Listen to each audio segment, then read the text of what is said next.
साथियों नमस्कार, बहुत बहुत स्वागत है आपका जीएस फोरम ऑफिशियल में। आप देख सकते हैं इंडियन ज्योग्राफी की सीरीज में हमारी जो क्लास है वो कोस्टल एरियाज एंड आइलैंड्स पर हम लोग बात करने जा रहे हैं।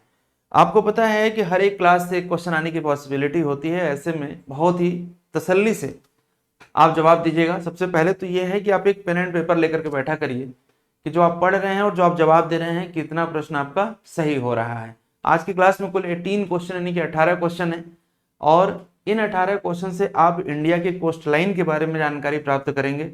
खास करके जो प्रश्न पीछे परीक्षाओं में पूछे गए हैं उनको आधार बना करके आपके पेपर में भी प्रश्न आते हैं। तो आइए शुरुआत करते हैं। सबसे पहले आपके सामने क्वेश्चन आए उससे पहले यदि आप एक सीरियस प्रिपरेशन में हैं, आपको लगता है कि आप आरओ या पीसीएस एग्जाम दे रहे हैं या इस तरीके से कोई कॉम्पिटिटिव एग्जाम दे रहे हैं जिसमें यूपीपीएससी द्वारा जीएस कंडक्ट कराया जा रहा है या किसी और अन्य कमीशन द्वारा, तो आप हमारे ये एप्लीकेशन जरूर डाउनलोड कर लीजिएगा जीएस फोरम ऑफिशियल का। जीएस फोरम ऑफिशियल पूरा टाइप करिएगा, ये वाला लोगो आपको दिखेगा, देना आप डाउनलोड करिएगा।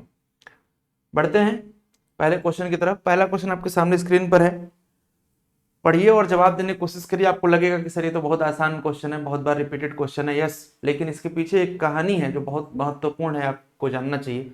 भारत के निम्नलिखित राज्यों में से किसकी तट रेखा सबसे लंबी है? आप कहेंगे सर इसमें क्या है, ये तो गुजरात आंसर है। बट आपको मैं यहां पर थोड़ा सा कंफर्म करूं कि जब तट रेखा पर सवाल पूछा जाता है तो आपको याद रखना है कि इसमें एक बदलाव हुआ है 2025 में, 2025 में। ये बहुत महत्वपूर्ण इंफॉर्मेशन आपके लिए मैं दे रहा हूं। 2025 में जो नेशनल हाइड्रोग्राफिक है, national hydrographic office, national hydrographic national hydrographic office जो है, इस नेशनल हाइड्रोग्राफिक ऑफिस जो मिनिस्ट्री ऑफ पोर्ट का डेटा मैं आपको बताऊंगा, इसने रीमैपिंग करी है। और आप जानते हैं कि जो पहले भारत की जो टोटल कोस्ट लाइन हुआ करती थी, टोटल कोस्ट लाइन जो हुआ करती थी वो पहले 7525 किलोमीटर के आसपास हुआ करती थी। अब ये बढ़ करके कितनी हो गई है? 11,098.81 किलोमीटर। तो ये आपको याद रखना है। और इस पॉइंट ऑफ व्यू से यदि इसी क्वेश्चन को यदि मैं ऐसे फ्रेम करूं तो आप में से मैक्सिमम लोग गलत कर देते हैं। पहले क्या था कि सभी यूनियन टेरिटरीज और स्टेट्स में मिला करके गुजरात का सबसे ज्यादा था, लेकिन यदि यहीं पर यूटी डाल दिया जाता तो आज आप याद रखेंगे कि जो लॉन्गेस्ट लेंथ है या फिर जो सबसे अधिक तटीय रेखा है, वो सबसे अधिक तटीय रेखा किसी यूटी की यदि है तो वो है अंडमान एंड निकोबार की। किसकी है? अंडमान एंड निकोबार की।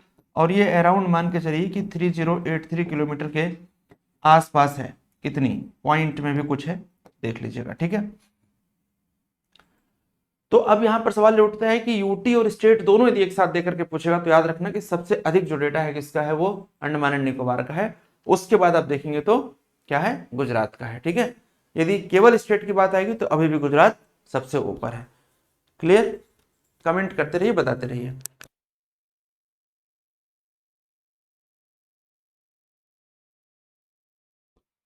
तो इस पर बहुत अलर्ट रहिएगा जितनी बातें मैंने आपको बताई हैं, क्योंकि यहाँ पर नेशनल हाइड्रोग्राफिक ऑफिस ने इसको रिवाइज किया डेटा, 2025 में रिवाइज किया है इस वजह से। और मिनिस्ट्री ऑफ पोर्ट का डेटा है तो आप इस पर रिलाई भी कर सकते हैं, ठीक है।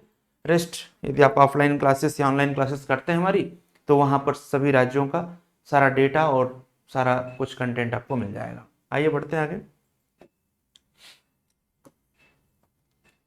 भारतवर्ष के पश्चिम तटीय निम्नांकित शहरों पर विचार करिए। विचार करते हैं, लेकिन उससे पहले आपको एक छोटी सी बात यहाँ पर बता दें। एक और बात आपके लिए बहुत जरूरी है जो जानना आवश्यक है, वो ये है कि जब आप बात करते हैं भारत के कोस्ट लाइन की तो कई बार आपसे क्वेश्चन एक पूछा जाता है कि भारत की जो तटीय सीमा रेखा है वह कुल कितने राज्यों में फैली हुई है। तो जब हम बात करते हैं तो ये हमारी कोस्ट लाइन होती है, ये कोस्ट लाइन होती है। तो यहाँ पर मैं आपको थोड़ा सा कंफर्म कर दूं कि कोस्ट लाइन पर क्वेश्चन बनते रहते हैं। तो आप देखेंगे तो टोटल 9 स्टेट्स, कितने? टोटल टोटल 9 स्टेट्स हैं। टोटल 9 स्टेट्स कौन कौन से स्टेट्स हैं? यहाँ से शुरू कर लेते हैं भाई। सबसे पहले गुजरात है, मैं शॉर्ट में लिखूंगा, आप थोड़ा लॉन्ग में समझिएगा। गुजरात के बाद महाराष्ट्र है, गोवा है, गोवा के बाद हमने कहा कर्नाटका है, कर्नाटका के बाद केरला होगा, केरला के बाद तमिलनाडु, तमिलनाडु से आप आगे बढ़ते हैं तो आंध्र प्रदेश, आंध्र प्रदेश से आगे बढ़ते हैं तो उड़ीसा, उड़ीसा से आगे बढ़ते हैं वेस्ट बंगाल। तो ये सारे पॉइंट हैं जो भारत की तटीय रेखा आप काउंट करेंगे यदि, तो आपको समझ में आएगा कि सर यहाँ पर ये 1 हो गया, ये 2 हो गया, ये 3 हो गया, 4 हो गया, 5 हो गया, 6 हो गया, 7 हो गया, 8 हो गया और 9 हो गया। तो ये आपके टोटल 9 स्टेट्स हो गए, 9 राज्य हो गए और 4 यूनियन टेरिटरीज। ध्यान दीजिएगा 4 यूटीज। कौन कौन से 4 यूटीज हैं? सबसे पहले तो हमने कहा कि पुदुचेरी, याद रखना है। पुदुचेरी के बाद लक्षद्वीप है, इसके बाद अंडमान एंड निकोबार आपको याद रखना है, और दादरा नगर हवेली एंड दमन दीव याद रखना है। ठीक है, तो 4 यूटीज। तो भारत की जो टोटल कोस्ट लाइन है ना, वो आपको पता है कि वो 9 राज्यों में और 4 यूटीज में फैली हुई है। इस पॉइंट को ध्यान में रखिएगा, इस पर क्वेश्चन बनता है। साथ में अब आपको जो इंपॉर्टेंट पोर्ट्स हैं वो आपका काम है कि आप उन्हें मार्क करके एक ब्लैंक मैप पर हमें बताइए। आइए आगे बढ़ते हैं। अगला क्वेश्चन देखिए, बहुत ही शानदार क्वेश्चन है। क्वेश्चन कह रहा है कि जंजीरा, कन्नूर, नागरकोइल और सिंधुदुर्ग 4 शहर आपके पास हैं। इन शहरों का उत्तर से दक्षिण क्रम पूछा जा रहा है। ऐसे जब भी प्रश्नों को आप देखें तो परेशान ना होइए। सबसे पहले दिमाग लगाइए कि क्या कोई भी इंसान ऐसा है जिसको सभी शहरों की लोकेशन एग्जैक्टली याद होगी। ऑलमोस्ट आंसर आता है कि नहीं, सभी तो नहीं याद होगी, बट कुछ इंपॉर्टेंट शहरों की लोकेशन याद होगी। तो जब इसमें हम बात करते हैं तो सबसे पहले हमारे दिमाग में आना चाहिए कि सर भारत का दक्षिणतम बिंदु कौन सा है। तो आपको याद होगा कि इससे पहले वाली क्लास में, पहले लेक्चर में हमने आपसे कहा था कि जब हम मेन लैंड की बात करते हैं तो मेन लैंड का जो सदर्न मोस्ट पॉइंट है वो कन्याकुमारी डिस्ट्रिक्ट है, कन्याकुमारी की लोकेशन है। और कन्याकुमारी के बारे में आपको पता है कि कन्याकुमारी को ही हम लोग केप कमोरिन भी कह रहे हैं। कन्याकुमारी कहाँ पर है? तमिलनाडु में। ये सदर्न मोस्ट है। और यहां से आपको ध्यान रखना है कि जो नागरकोइल है, नागरकोइल कहाँ पर है? नागरकोइल कन्याकुमारी में है। अब देखिए, अब हमें ये आइडिया अभी बाद में लगाना है कि बाकी के सब क्या होंगे। पहले ये देखना है कि 3 नंबर पर सबसे लास्ट में कौन कौन से ऑप्शन दिखाई दे रहे हैं।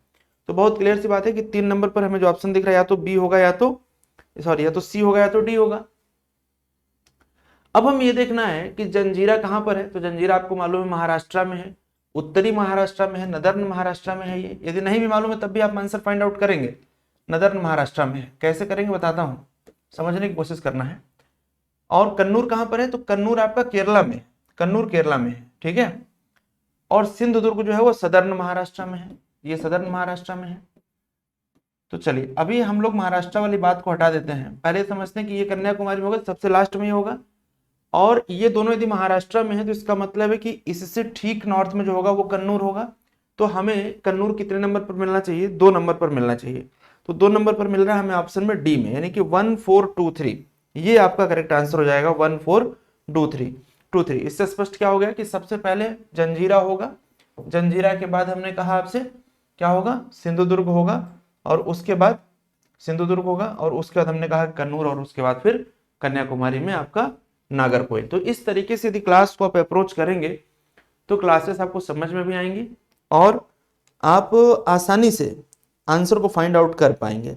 लेकिन सवाल इस बात का है कि ये आपके दिमाग में एग्जामिनेशन तक चलना चाहिए। ठीक है, ये एग्जामिनेशन तक चलना चाहिए। ठीक है, आइए अगले क्वेश्चन पर बात करते हैं। किसी भी प्रकार की समस्या हो आप हमें कमेंट करके या मैसेज करके दिए गए नंबरों पर या कॉल करके आप डाउट अपना क्लियर कर सकते हैं। मैं क्लास को आगे बढ़ाऊं उससे पहले फिर एक बार आपको बता देता हूं, क्योंकि कई बार ऐसा होता है कि इन्फॉर्मेशन आपको मिल जाती है तो चीजें आपके लिए बहुत आसान हो जाती हैं। ठीक है, देखें जो हमारा ये कोस्ट लाइन है, यदि इस कोस्ट लाइन की बात हम लोग करते हैं, मेरे प्यारे साथियों ध्यान से समझिएगा।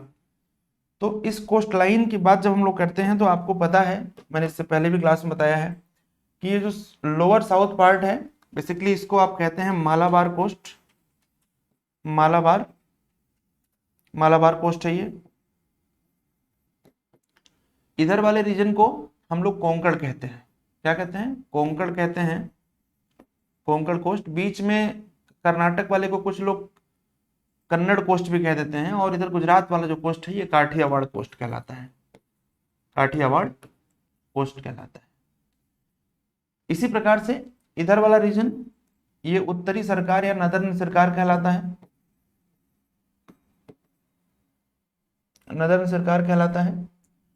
और ये वाला रीजन आपका सदर्न वाला, बीच में इधर उत्कल भी है, उड़ीसा वाला पोर्शन उत्कल कहलाता है ये आपका। इसके बाद इसको हम कहते हैं कोरोमंडल, ये कोरोमंडल कोस्ट कहलाता है, ठीक है।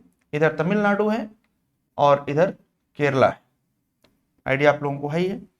इधर आंध्र प्रदेश है, उड़ीसा है, ऊपर जाएंगे तो इधर वेस्ट बंगाल है, गुजरात है, महाराष्ट्र, गोवा, कर्नाटक और केरला, ये हमारी कोस्ट लाइन से बीच में पुदुचेरी है, ठीक है। तो इस पॉइंट ऑफ व्यू से अब इस क्वेश्चन को हम लोग देखते हैं, क्वेश्चन क्या पूछ रहा है, देखिए ध्यान से समझिएगा क्वेश्चन को, है ना। क्वेश्चन बहुत ही शानदार सवाल है। क्वेश्चन कह रहा है कि भारतवर्ष के निम्न शहरों पर विचार करें तथा नीचे दिए गए कूट से ज्ञात करें कि इनमें से कौन पश्चिमी तट पर अवस्थित है। जंजीरा, उडुपी, ओरोविले और तुतिकोरिन, बहुत ही महत्वपूर्ण चारों शहर हैं। आप ये नहीं कह सकते कि ये पहली बार परीक्षा में पूछे जा रहे हैं, लगातार पूछे जा रहे हैं। आपको देखो पहले एलिमिनेट करना है, क्या पूछा है कि पश्चिमी तट पर स्थित है। तो सबसे पहले हम ये समझें कि उडुपी कहां पर है, उडुपी कर्नाटका में है, जंजीरा कहां पर है, महाराष्ट्र में है। तो बहुत कॉमन सेंस है कि ये दोनों तो होंगे ही होंगे। अब हम ये समझना है कि इन दोनों में भी कोई है क्या। तो आप समझेंगे कि जो तूतीकोरिन है, ये तूतीकोरिन आपका साउथ वेस्ट में नहीं है, ये जो तमिलनाडु का एरिया है उसके इस तरफ है, साउथ, जो उसका साउथ ईस्ट वाला पार्ट है वहां पर है। तो ऐसी स्थिति में तूतीकोरिन आपका हो नहीं सकता है। तो जहां जहां पर 4 लिखा होगा वो क्या हो जाएगा, एलिमिनेट हो जाएगा। ये बात आपको समझना पड़ेगा। मैंने क्या कहा कि जो तूतीकोरिन है, तूतीकोरिन आपका तमिलनाडु के साउथ वेस्ट पार्ट में है, साउथ वेस्ट पार्ट में है तूतीकोरिन, है ना। तो 4 जहां जहां लिखा होगा वो एलिमिनेट होगा, ठीक है जी। 4 जहां जहां लिखा होगा एलिमिनेट होगा। अब एक वाला तो है ही है, जंजीरा, हमने पहले ही बताया जंजीरा महाराष्ट्र के नदर्न पार्ट में है ही है, तो एक तो होगा ही होगा। तो आंसर कहां पर आ जाएगा, 1 एवं 2, आंसर फाइंड आउट हो चुका है। लेकिन अभी भी आपके दिमाग में एक प्रश्न चल रहा होगा कि सर ओरोविले कहां पर है ना। ओरोविले पर क्वेश्चन पूछा जाएगा। तो आपको बता दें कि जो ओरोविले है वो तमिलनाडु और पौंडीचेरी की जो सीमा है, जो तमिलनाडु और पौंडीचेरी की सीमा है, यहां पर आपको ओरोविले देखने को मिलेगा। तो इस प्रकार से आपको अपने दिमाग में इन शहरों की सेटिंग करनी है। कोरोमंडल कोस्ट कहां पर है, कहां पर आपका मालाबार है, ये सब आइडिया आपको होना चाहिए। और यदि आइडिया है तो बहुत अच्छी बात है, नहीं है तो इस प्रकार के प्रश्न आएंगे और एग्जाम में आप बिल्कुल कंफ्यूज कर जाएंगे, ठीक है। आइए आगे बढ़ते हैं। क्वेश्चन नंबर 4, ध्यान से देखिएगा। क्वेश्चन नंबर 4 क्या कह रहा है आपसे, लिस्ट 1 को लिस्ट 2 के साथ मैच करना है ना। इधर आपको लिस्ट 1 दिया गया है, इधर आपको उनका लिस्ट 2 का स्टेट दिया गया है। तो दीघा, दीघा कहां पर है, पश्चिम बंगाल में, बहुत बढ़िया। गोपालपुर कहां पर है, ओडिशा में, है ना। मरीना ये कहां पर है, तमिलनाडु में है। और इसके साथ साथ कलांगुट कहां पर है, गोवा में। तो देखें ध्यान से, तो मैच कर लेंगे। ए का दीघा पश्चिम बंगाल, ए का 2 हो जाएगा, ए का 2, बी का 3 हो जाएगा। तो ए का 2 और बी का 3, बी वाला ऑप्शन हमें मिल रहा है जो बिल्कुल ठीक मिल रहा है, सी का 4 और डी का 1, है ना। ये क्वेश्चन बहुत महत्वपूर्ण है, इसको ध्यान में आप लोग रखिएगा।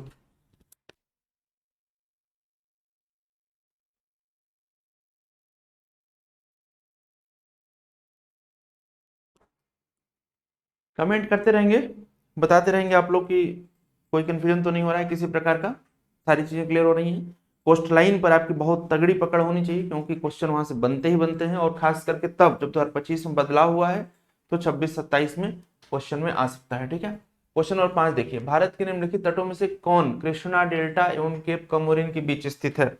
सबसे पहले समझना है कि कृष्णा डेल्टा, तो कॉमन सेंस से जब हम बात करते हैं पेनिनसुलर रिवर का, तो सॉरी, तो यहाँ पर देखते हैं हम लोग, सबसे पहले बात करते हैं किसका, गोदावरी का, कृष्णा का, कावेरी का। तो ये गोदावरी, कृष्णा, कावेरी। और हमने कहा कि केप कमोरिन कहाँ पर है, तो आप सबको मालूम है जो केप कमोरिन है वो यहाँ पर है, केप कमोरिन यहाँ पर है। तो अब इस स्थिति में आप देखिए क्या पूछा गया आपसे कि कौन सा तट है। तो हमने कहा उत्तरी सरकार, तो इसके ऊपर वाला हिस्सा है, मालाबार इधर है, इस तरफ मालाबार है, यहाँ पर क्या है, कोरोमंडल है। तो केप कमोरिन और कृष्णा, ये है केप कमोरिन। तो केप कमोरिन और कृष्णा के बीच में क्या है, आपका ये कोरोमंडल तट है। ठीक है, तो कोरोमंडल तट इसका आंसर हो जाएगा। हम इससे पहले भी इसको लगातार बताते हुए आ रहे हैं आपको। तो इस प्रकार से सभी कोस्ट लाइन को ठीक से समझ लेंगे तो क्वेश्चन को चाहे जितना भी घुमाया जाएगा आपके सामने कोई समस्या नहीं आएगी। ठीक है, क्वेश्चन नंबर 6 देखिए, भारत के पश्चिमी तटीय मैदान के उत्तरी भाग को किस अन्य नाम से जानते हैं। तो जो बात बार बार बता चुके हैं उसको बार बार रिपीट करने कोई मतलब नहीं है। उत्तरी भाग को हमने क्या कहा था, देखिए यहाँ पर कर्नाटक और कोंकण में तय करना। कोरोमंडल तो आंसर हो ही नहीं सकता, पश्चिमी तट पर ही नहीं है, मालाबार हो ही नहीं सकता क्योंकि साउथ में है। जब हम बात करेंगे ऐसे तो यहाँ पर मालाबार हो गया, इसके बाद कन्नड़ तट आएगा और इसके बाद हमने कहा था यहाँ पर क्या आएगा, कोंकण आएगा। तो कोंकण तट क्या आंसर हो जाएगा भैया, कोंकण तट हो जाएगा। इस प्रकार से वाला सही हो जाएगा, है ना। तो उसी में आपको घुमाएंगे और इसी को ना दूसरे सब्जेक्ट के साथ भी ब्लेंड किया जा सकता है। जैसे कि जब हिस्ट्री आप पढ़ते हैं तो दोनों कोस्ट लाइन बहुत महत्वपूर्ण हो जाती है, खास करके मॉडर्न हिस्ट्री पढ़ते समय, क्योंकि चाहे ब्रिटिशर्स हों, चाहे फ्रेंच हों, चाहे पोर्तुगीज हों, चाहे डच हों, वो क्या यूज कर रहे थे, अपने सामानों को एक्सपोर्ट करने के लिए, इंपोर्ट करने के लिए पोर्ट का यूज करते थे। और वही वो इंपॉर्टेंट शहर है जो इन तटों पर स्थित थे। ठीक है, वास्को डी गामा कहाँ आया था, मालाबार कोस्ट पर आया था। अंडमान एंड निकोबार द्वीप समूह में सबसे अधिक ऊंचाई वाली जो चोटी है आपको मालूम है वो सैडल पीक है, सैडल पीक। और कहाँ पर है ये उत्तरी अंडमान में स्थित है। तो जिन सवालों का जवाब आपको बहुत अच्छे से पता है उस पर मैं भी बहुत ज्यादा टाइम आपको नहीं दूंगा। ठीक है, आगे बढ़ते हैं। 10 डिग्री चैनल, इस पर बहुत सारे हमारे साथी कंफ्यूज होते हैं। जरा देखिए, इंडिया के बारे में मैंने आप लोगों को बताया है कि इंडिया पूरी तरीके से कहाँ पर है, इंडिया पूरी तरीके से नॉर्थ ईस्टर्न हेमिस्फीयर में है। और हम मान लीजिए कि ये 0 डिग्री इक्वेटर है। तो 0 डिग्री इक्वेटर के ऊपर जब हम मूव करते हैं तो आप सबको पता होगा कि जो हमारा ये पर्टिकुलर कन्याकुमारी वाला लोकेशन है ये 8 डिग्री 4 मिनट नॉर्थ लैटिट्यूड है।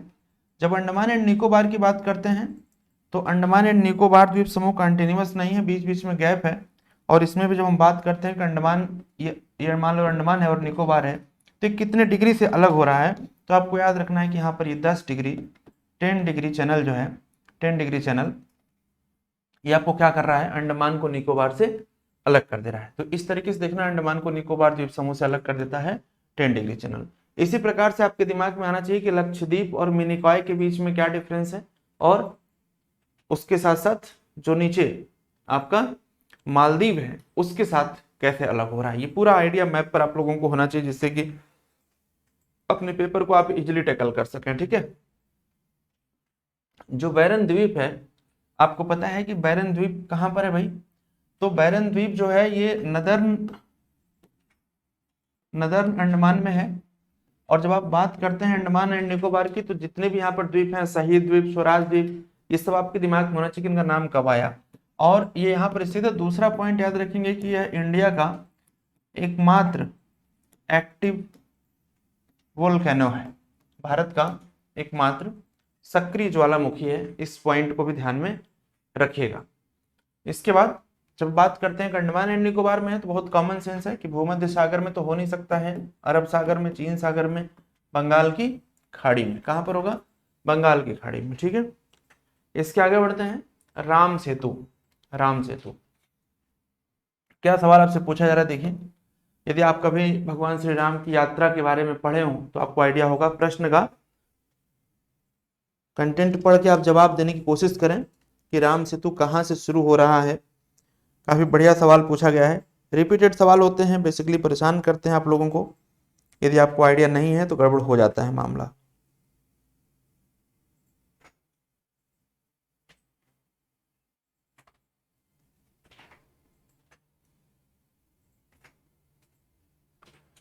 राम सेतु एडम्स ब्रिज कहां से शुरू होता है, धनुषकोडी से, मंडपम से, पंबन से और रामेश्वरम से। अब यहाँ पर देखिए, परेशान नहीं होना आपको।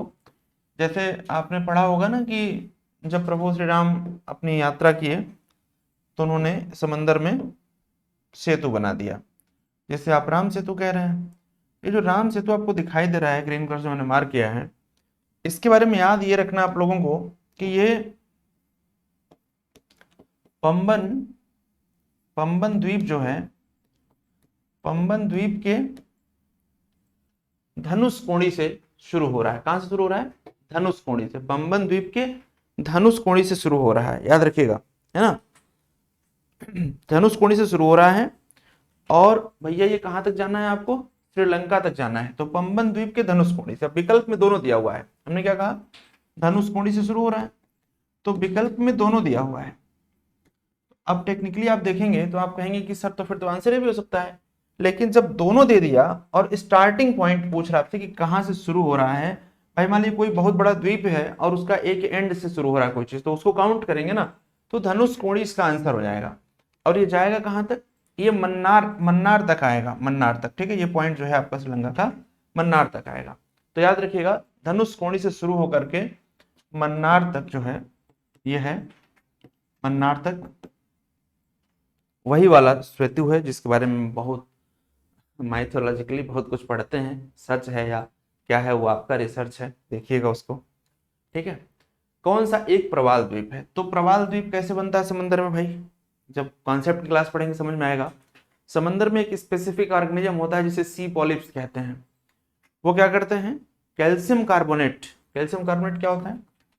कैल्शियम कार्बोनेट डिपॉजिट करते रहते हैं, इनटेक करके रिलीज करते हैं, डिपॉजिट करते रहते हैं। और इस तरीके से मान लीजिए ढेर सारे यदि कैल्शियम कार्बोनेट समंदर में डिपॉजिट हो रहे हों, तो अब ढेर सारे CaCO3 यदि डिपॉजिट होंगे पानी में, मान लीजिए पानी है, तो एक टाइम पर आकर के क्या हो जाएगा? यहाँ पर बीच का हिस्सा उठ जाएगा और इसको आप कहेंगे कि सर ये आइलैंड हो गया। यहाँ ऐसे आइलैंड को हम नाम देते हैं कोरल आइलैंड। क्या कहते हैं? कोरल आइलैंड कहते हैं। सी पॉलिप से बनता है ये, और यहाँ पर रिच बायोडाइवर्सिटी होती है, याद रखिएगा, रिच बायोडाइवर्सिटी होती है। इनके बनने की स्पेसिफिक कंडीशन होती है, वो मरीन हेल्थ पर डिपेंड करता है कि समुद्री स्वास्थ्य कैसा है, बात उस पर करते हैं, ठीक है। तो यहाँ पर देखें तो निकोबार हो, चाहे न्यू मूर हो, चाहे अंडमान हो, ये सब इससे नहीं बने हुए हैं। भारत में जो लक्षद्वीप है वो आपका क्या है? वो आपका कोरल आइलैंड है। इस पॉइंट को याद रखना, और इसीलिए हमारे लिए बायोडाइवर्सिटी के पॉइंट ऑफ व्यू से बहुत महत्वपूर्ण है। और आपको पता होगा कि इंडिया का फर्स्ट ऑर्गेनिक यूटी है। यदि स्टेट पूछता, फर्स्ट ऑर्गेनिक स्टेट पूछता इंडिया में, तो सिक्किम आप आंसर करते। First organic state Sikkim.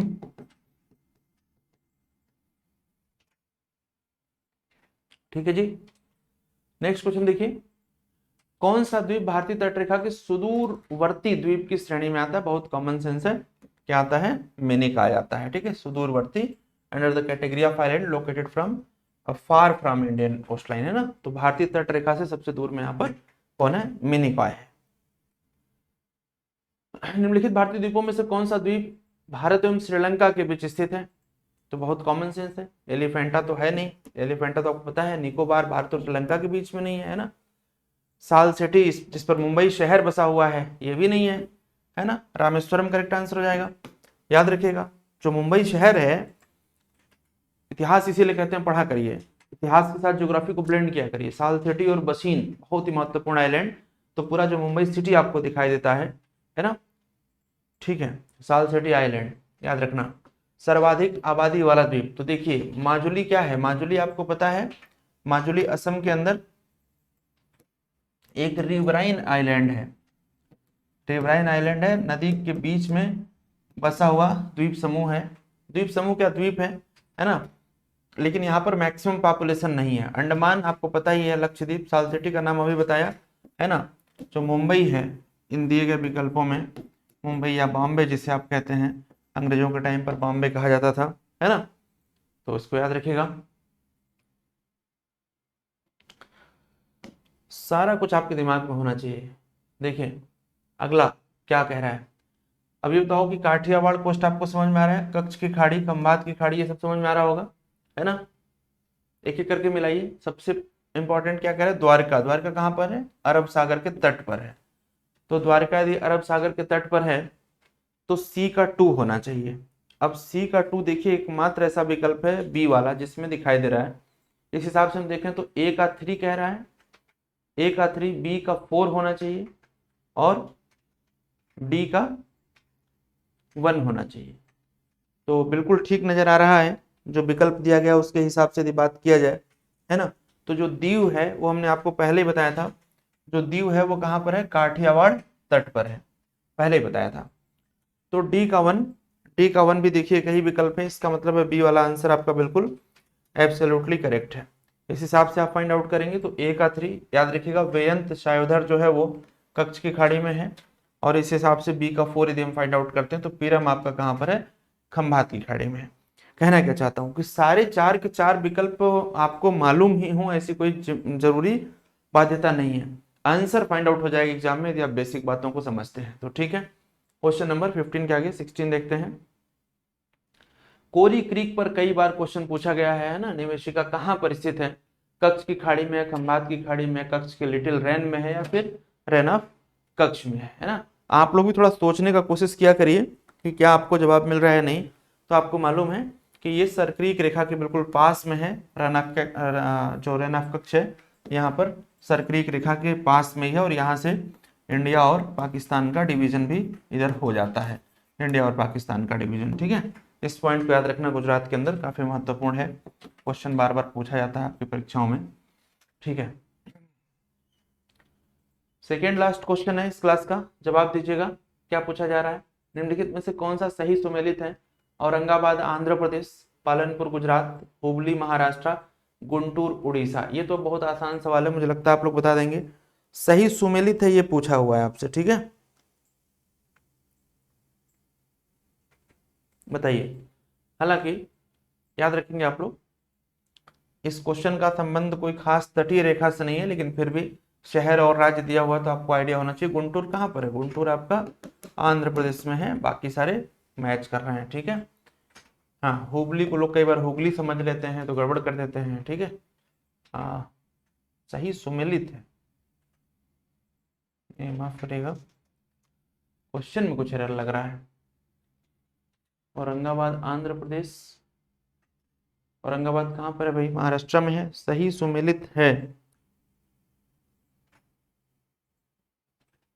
सही सुमेलित है पूछा गया ना, तो ये तो गलत ही हो गया। मतलब कहने का ये है कि ये आपका ये गलत हो गया, और ये भी गलत हो गया, है ना, और ये भी गलत हो गया, सही सुमेलित पूछा गया ना।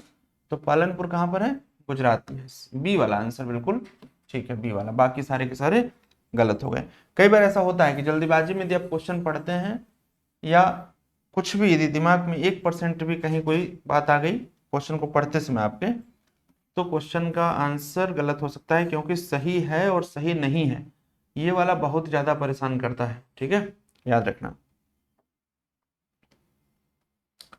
चलिए, बाकी जो है